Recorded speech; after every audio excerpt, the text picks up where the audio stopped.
talking is something you need to get good at. If you're good at talking, you have the gift of the gab, as they say, you can sell anything. No matter what you're selling, the better you get at talking, the better you're going to sell it. So if there's one skill you need to practice for your sales, it's how to talk. How to talk convincingly. How to put energy into your presentation. How to not be boring. Learn to speak. But you need to be good at speaking. Being good at speaking will make you be good at selling. They're the same thing.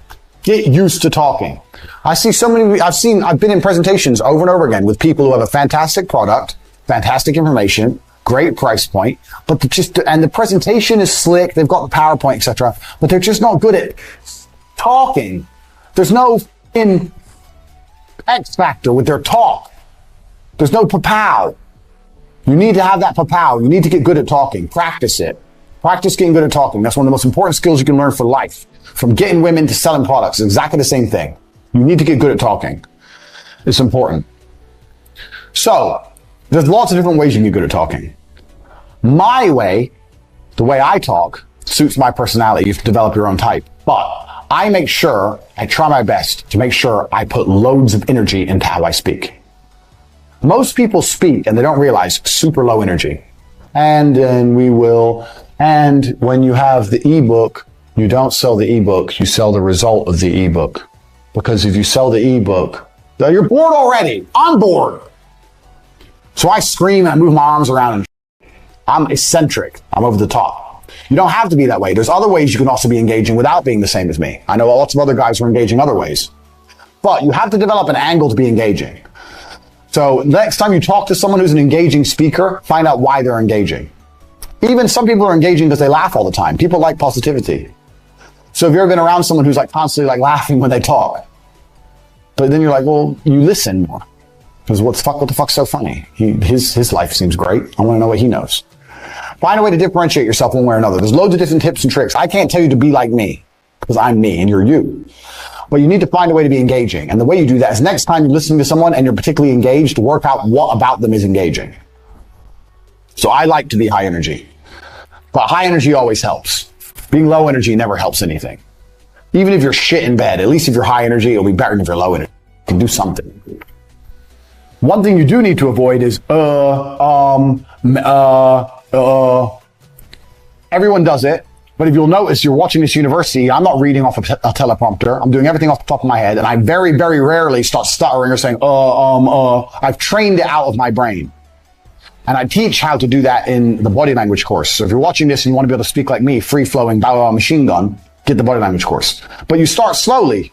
You talk slowly, you breathe, you make sure you don't make any and then you get better at it, and then you can be as quick as me. Now I talk very, very fast without mistakes, without gaps. And will lose you a deal.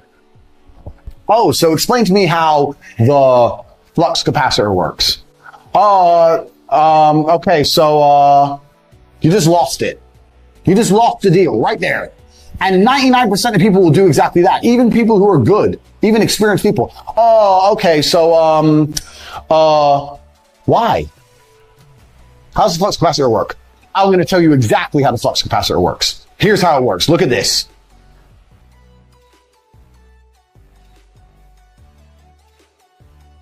I just got the deal. You didn't. All I did was repeat his question. You're saying, so you have time to think. I'm repeating the question, so I have time to think.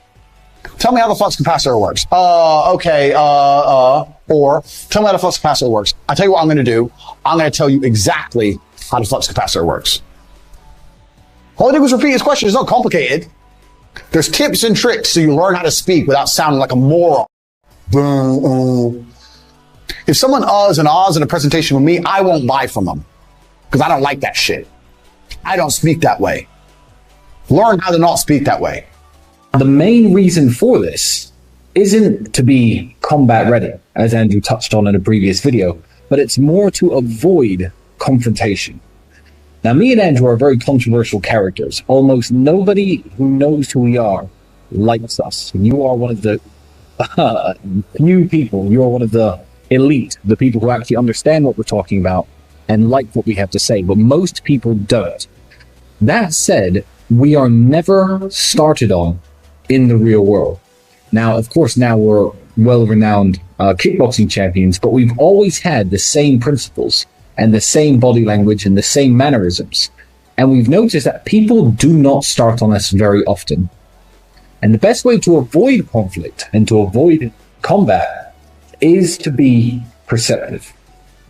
There was a very famous experiment actually done in India where tiger attacks on Indian miners were completely going crazy. The numbers were through the roof. And you can look this up. Please look it up. And the solution they came to avoid tigers attacking the miners was these miners would take human-faced masks and wear them on the back of their heads. So they'd do their mining, go down in their boats, drive around in their trucks, be out in the open with this mask on the back of their head. And if you look it up on Google Images, I'm for sure you'll be able to find exactly what I'm talking about. You'll see that the masks look stupid. It looks ridiculous. It was only a very minor touch that these guys thought about the problem and actually applied something. But tiger attacks essentially dropped to zero. Now men, very much like tigers, are big pussies too. I just thought of that. I didn't actually write this. But what you'll find is everyone's a coward and no one wants to fight one-on-one. So even if there's only two of you, your body language, how you stand, and where you place yourself can be a massive deterrent to being started on or having any kind of physical confrontation. Now, in school, they teach you things like a strong handshake. And I'm sure the basis of this is in every single course or guide to body language in the world. But they teach it for the wrong reasons. In school, I was taught that a strong handshake makes the person who I want to employ me like me more or take me more seriously. But you can convey many different expressions and emotions with something as simple as a handshake. If I'm in a room with a group of people who may or may not be hostile, the standard good handshake they'll teach you to give with the right expression on your face can also mean, don't fuck with me. It can say, I'm stronger than you. It can say, I'm not a pushover. These are things that people don't think about because it's never taught. Everyone's taught how to shake hands, to say, please employ me, please give me a job. But many other things can be conveyed with just a handshake.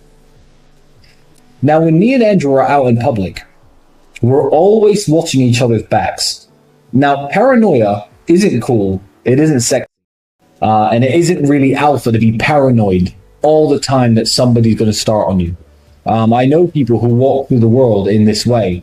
They're scared of everything and everybody. The police, the person walking behind them, they're jumpy. That's not what I'm talking about. And that is not the way men like me and Andrew behave.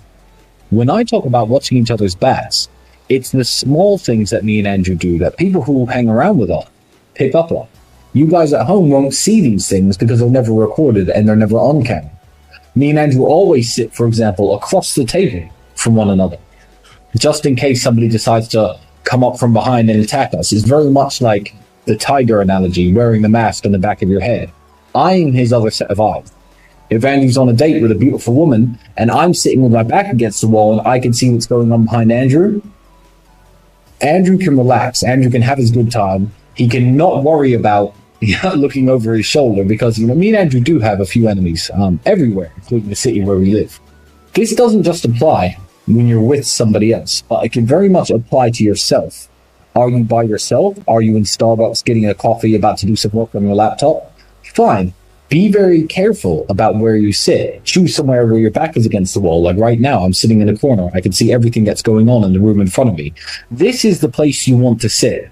Not because you think somebody's going to come up and attack you. Not because you are scared of assailants or muggers or robbers.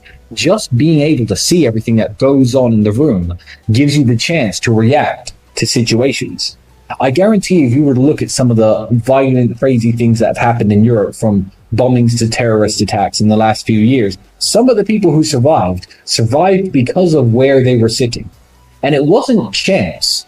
A few of the people, I'm sure, were self-aware enough to be perspicacious about their environment, to sit in the corner, to watch what's going on, to be able to react to the environment around them. Now, when I see people with headphones in, slouched over a table with their coffee, typing away on their laptop, and the whole room's behind them and they're facing a wall, they look like a target to me. You don't have to be a tiger to know that that person is a target. If anything goes down in that coffee shop, if anything goes down in that restaurant, that person is going to be one of the first to die.